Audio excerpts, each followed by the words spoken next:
Assalamualaikum warahmatullahi wabarakatuh. Perkenalkan, saya Fikri Dova Levi dengan NIM 062 dari Universitas Diponegoro, Sekolah Vokasi Prodi Teknologi Rekayasa Otomasi. Di sini saya akan menjelaskan tentang apa itu VFD dan juga motor induksi. Yang pertama adalah VFD. VFD sendiri adalah sebuah perangkat elektronik daya yang dirancang untuk mengendalikan kecepatan motor AC induksi. Jadi konsep VFD sendiri yang pertama ada rectifier atau penyarah. VFD mengambil listrik AC dengan sumber frekuensi 50 Hz yang ada di Indonesia, dan kemudian tegangan AC tersebut akan diubah menjadi listrik DC atau cara. Kemudian selanjutnya ada DC bus filter, yaitu setelah disearahkan sinyal-sinyal akan terdapat noise. Jadi pada filter ini noise tersebut akan disaring sehingga sinyal menjadi stabil. Komponen yang digunakan adalah kapasitor. Kemudian selanjutnya ada inverter, yaitu ini adalah inti dari cara kerja VFD, yaitu menggunakan saklar elektronik berkecepatan tinggi atau IGBT. Perangkat ini mencacah listrik DC dan mensintetis atau menciptakan gelombang AC yang baru dengan frekuensi yang kita atur. Jadi ini adalah bentuk rangkaian di dalam VFD sendiri, ending input AC, kemudian ada rectifier 3 fase, kemudian ada bus kapasitor atau filter, yang kemudian ada inverter. Selanjutnya, apa itu motor induksi? Jadi motor induksi sendiri merupakan mesin listrik arus bolak-balik atau AC yang berfungsi mengonversi energi listrik menjadi mekanik dalam bentuk putaran. Prinsip kerja motor induksi sendiri terdapat 4, yaitu yang pertama pembagitan medan magnet putar, kemudian induksi gaya gerak listrik atau GGL, ketiga aliran arus dan pembagitan medan magnet rotor, kemudian produksi torsi atau gaya putar. Prinsip operasional motor induksi sendiri berdasarkan pada dua fenomena fisika fundamental, yaitu medan magnet putar dan juga induksi elektromagnetik. Pada pembangkitan medan magnet putar sendiri, ketika suplai daya 3 fase dihubungkan ke terminal kompensator, arus listrik 3 fase berbeda fase 120 derajat satu sama lain akan mengalir pada setiap kumparan. Aliran arus ini menghasilkan flux magnetik yang resultan berupa sebuah medan magnet yang berputar secara konstan mengelilingi inti stator. Kecepatan putaran medan magnet ini disebut kecepatan sinkron atau NS.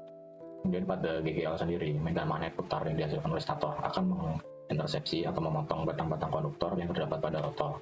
Sesuai dengan hukum induksi Faraday, perubahan flux magnetik yang diterima oleh konduktor rotor ini akan menginduksikan gaya gerak listrik atau tegangan pada setiap batang konduktor rotor. Kemudian aliran arus dan pembangkitan medan magnet rotor. Karena batang-batang konduktor pada rotor sangkar tupai membentuk sebuah sirkuit tertutup, maka tegangan yang diinduksikan atau GGL dapat menghasilkan aliran arus listrik sesuai dengan hukum Lenz. Arus yang mengalir di rotor ini kemudian akan membangkitkan medan magnetnya sendiri. Kemudian produksi torsi atau gaya putar. Karena terjadi interaksi antara medan magnet putar stator dengan medan magnet yang dibangkitkan oleh rotor, interaksi flux magnetik ini menghasilkan gaya sesuai hukum Lorentz yang mendorong rotor untuk berputar. Arah putaran rotor akan searah dengan arah putaran medan magnet stator. Sebagai usaha rotor untuk mengurangi kecepatan relatif antara keduanya, gaya kumulatif inilah yang disebut sebagai torsi atau momen puntir yang memutar poros motor. Kemudian ada komponen-komponen utama motor induksi, yaitu ada stator, rotor, air gap, bearing, dan terminal box. Jadi stator sendiri merupakan komponen statis dari motor yang terdiri dari rangka atau inti besi berlapis yang memiliki slot-slot dan kumparan. Kumparan stator yang terbuat dari kawat tembaga per email ditempatkan pada slot-slot inti stator dan berfungsi untuk menerima suplai daya listrik guna membangkitkan medan magnet putar. Kemudian rotor adalah komponen dinamis yang berotasi pada porosnya. Tipe yang paling umum adalah spiral cage rotor. Strukturnya terdiri inti besi silindris dengan batang-batang konduktor yang dipasang sejajar dengan poros. Batang-batang ini terhubung singkat pada kedua ujungnya oleh cincin hubung singkat membentuk struktur yang menyerupai sangkar tupai. Kemudian ada air gap, yaitu ruang antar permukaan luar rotor dan permukaan dalam stator. Celah udara ini didesain seminimal mungkin untuk meminimalkan reluktansi pada jalur flux sehingga meningkatkan efisiensi motor. Dan bearing sebagai poros rotor pada kedua sisi rangka motor. Bantalan memastikan rotor dapat berputar dengan friksi yang rendah dan menjaga posisi rotor tetap konsentris di dalam stator. Kemudian ada terminal box, yaitu sebuah koneksi atau kotak yang berisi koneksi sumber daya luar dan kumparan stator, sekaligus menjadi tempat untuk mengatur konfigurasi sambungan secara atau data. Selanjutnya, saya akan coba mempraktekkan bagaimana pengoperasian VFD AT1 dengan motor 3 fase. Kemudian selanjutnya saya akan menjelaskan tentang datasheet dari VFD AT1 ini. Jadi ini adalah wiringnya.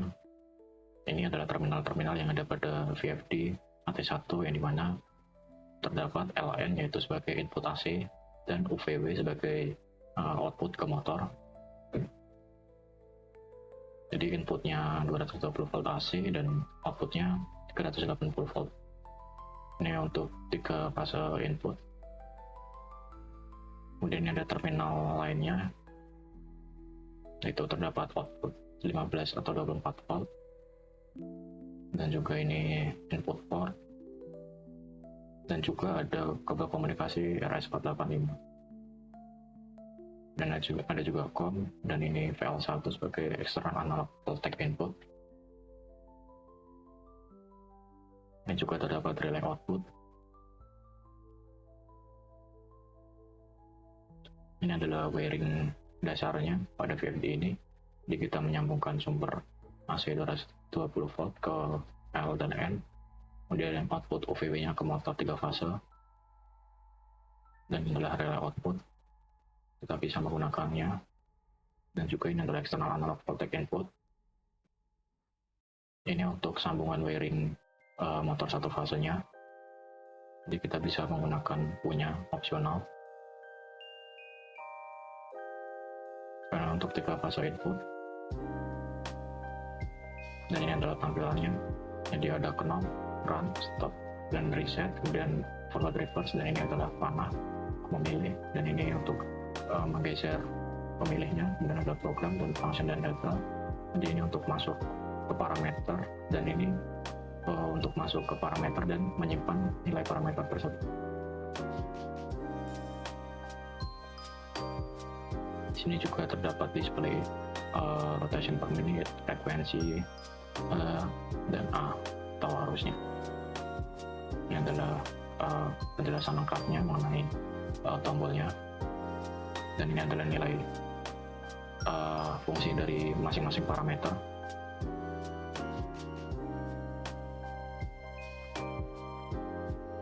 Jadi pada praktikum kali ini kita menggunakan P12, yaitu kita mengatur stopping mode-nya menjadi deakselerasi. Jadi pada P12 nanti kita atur menjadi 1, dan juga pada P34 sebagai increment, dan juga P42 sebagai decrement. Dan ini adalah fault code atau macam-macam kode errornya. Jika terdapat display R1, yang berarti ada short circuit atau beban berlebih, kemudian ada under voltage dan over voltage, dan lain-lain. Jadi ini adalah datasheet dari VFD AT1. Selanjutnya saya akan menjelaskan tentang bagaimana cara pengoperasian inverter ini.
Jadi ini adalah data hasil praktikum VFD. Bisa kita lihat, ini adalah saat pengambilan data frekuensi, RPM, dan arus. Jadi ini linear. Ketika frekuensi rendah, maka RPM-nya rendah dan arusnya juga rendah. Dan saat frekuensi naik, maka RPM dan juga input akan naik. Saya akan menunjukkan grafiknya. Saya akan mengekspor ini ke dalam Matplotlib menggunakan Python. Jadi di sini adalah kode Matplotlib-nya. Saya di sini mengekspornya ke dalam Python.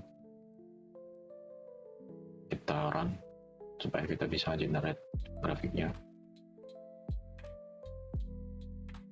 Jadi ini adalah grafiknya. Saya atur terlebih dahulu.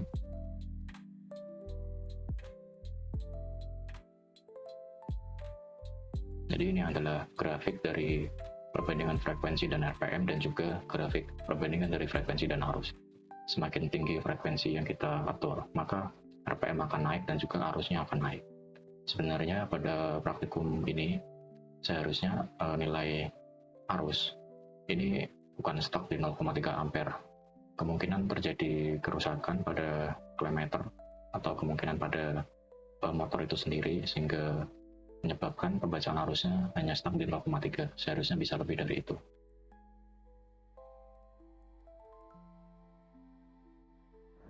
Selanjutnya saya akan menjelaskan tentang bagaimana cara mengatur akselerasi dan deakselerasi pada inverter ini AT1. Pertama, kita masuk ke program, kita masuk ke parameter 12 terlebih dahulu untuk menyalakan fitur deakselerasi dan kita tekan function. Nah, ketika nilai 1 artinya deakselerasinya aktif, ketika 0 deakselerasinya tidak aktif. Jadi motor akan langsung mati tanpa ada deakselerasi. Sini kita akan nyalakan deakselerasinya dan kita tekan function. Selanjutnya kita akan mengatur untuk akselerasinya. Kita masuk ke parameter 34 dan kita tekan function. Nah, di sini kita akan coba atur menjadi 25. Di sini teorinya adalah nilai pada parameter ini akan dibagi ke nilai frekuensi sumber, yaitu 50 Hz. Jadi 50 Hz dibagi dengan 25, artinya dia akan menuju puncaknya atau kecepatan maksimalnya pada 22 detik. Dan kita tekan function. Selanjutnya kita akan atur untuk waktu deakselerasinya pada parameter 42.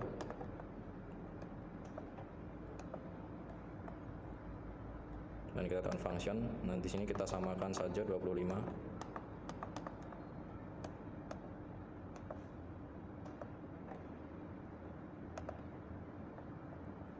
Kita tekan function dan kita keluar, kita tekan program. Nanti di sini frekuensinya tadi 50 dibagi 25 jadi 2. Kita run. Jadi sekitar 2 detik motor akan menuju kecepatan maksimalnya. Kita tekan start. Jadi dia selama 2 detik akan berhenti. Jadi ini adalah data dari hasil percobaan akselerasi dan deakselerasi. Di sini kita memiliki 5 percobaan untuk masing-masing parameter 34 dan 42 yang berbeda, yaitu 5, 10, 15, 20, dan 25. Jadi pada tabel ini kita akan membuktikan apakah ini sesuai dengan teori, yaitu frekuensi motor dibagi dengan nilai parameter akselerasi dan deakselerasi. Jadi kita akan membagi nilai frekuensi ini dengan nilai parameternya untuk menghasilkan waktu akselerasi atau deakselerasi. Misal pada frekuensi 75 Hz dengan settingan parameter 5, jika kita bagi akan menghasilkan 15. Jadi nilai 15 itu adalah waktu dari posisi motor mati ke kecepatan maksimalnya selama 15 detik. Itu untuk akselerasi atau parameter 34. Kemudian untuk deakselerasinya, yaitu dari kecepatan motor maksimal menuju motor mati, yaitu selama 15 detik. Itu deakselerasi atau parameter 42. Jadi contoh pada percobaan pertama ini, kita mulai startnya pada detik ke 0, yaitu pada motor mati, dan saat kita tekan start selama 15 detik motor akan menuju kecepatan maksimalnya dan kecepatan itu stabil atau time steady. Jadi di sini time steady-nya adalah 15, kemudian waktu akselerasinya yang berarti 15 detik. Nah, kemudian time steady to stop di sini bernilai 15 detik juga. Jadi kita mengatur waktu steady-nya, kita tunggu selama 5 detik, kemudian kita tekan stop.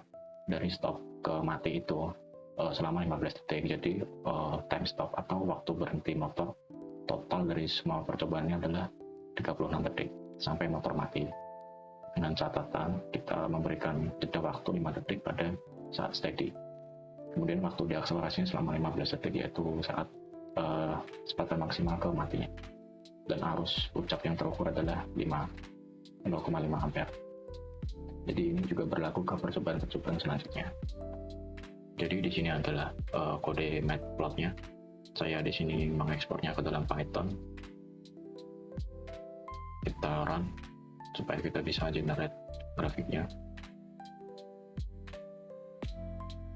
Jadi ini adalah grafiknya. saya atur terlebih dahulu. Kemudian ini adalah waktu akselerasi, yaitu pada settingan parameter 34. Jadi semakin tinggi nilai settingan parameternya, maka waktu yang dibutuhkan akan semakin cepat. Dan ini adalah waktu deakselerasi sama, semakin tinggi parameternya, maka waktu yang dibutuhkan untuk berhenti akan lebih cepat. Dan ini adalah grafik antara akselerasi dengan arus. Di sini nilainya 0,4 ke atas. Jadi di sini grafiknya kenapa bisa membaca 0,5? Ini saya menggunakan kilometer yang lain. Jadi ini membuktikan bahwa kilometer pada percobaan saya sebelumnya ini rusak.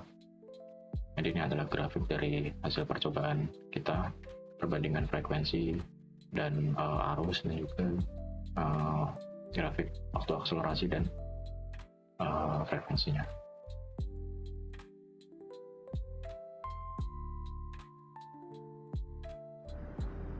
Selanjutnya adalah tentang mode reverse forward. Bisa dilihat di sini indikator reverse menyala.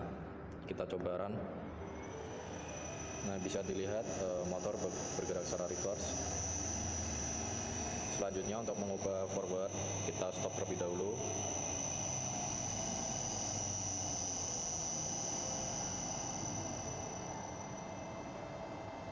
Kemudian kita tekan tombol forward atau reverse. Nah, indikator sudah berpindah, kita coba run. Nah, putaran motor berubah. Jadi ini adalah mode untuk mengatur reverse forward.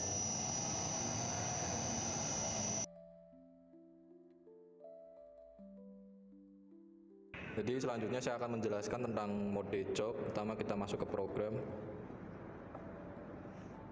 Selanjutnya kita masuk ke parameter 86.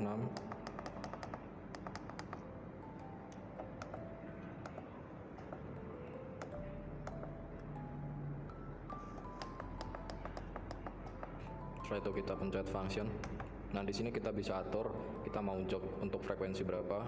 Di sini saya coba untuk 5,5, kemudian kita tekan function ini dan kita tekan program.